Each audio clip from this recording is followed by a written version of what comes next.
tamping. I think a lot of people will tell you out there that you should always be tamping with 30 pounds of pressure. That's kind of the magical number somehow that exists out there. And really, the idea behind tamping is to make sure that you're making this flat, compact bed for the water to hit.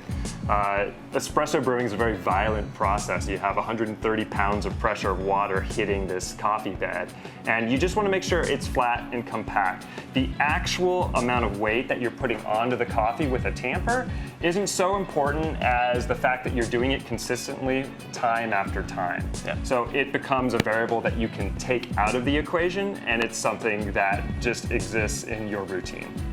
Yeah.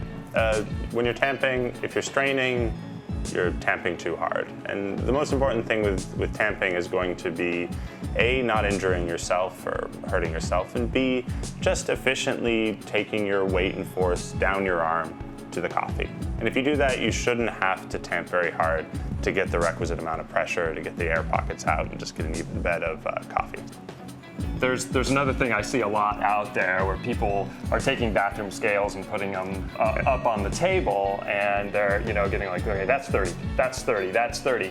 And actually, I would say maybe the very first time you tamp, you could do that just to feel what 30 pounds of pressure feels like, so that you realize like, oh, I don't have to push that hard.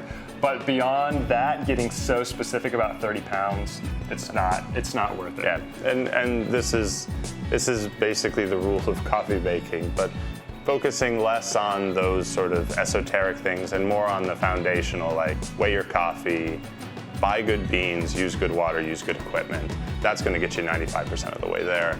The small tamping at specific pounds of pressure is pretty much meaningless in the greater scheme of things.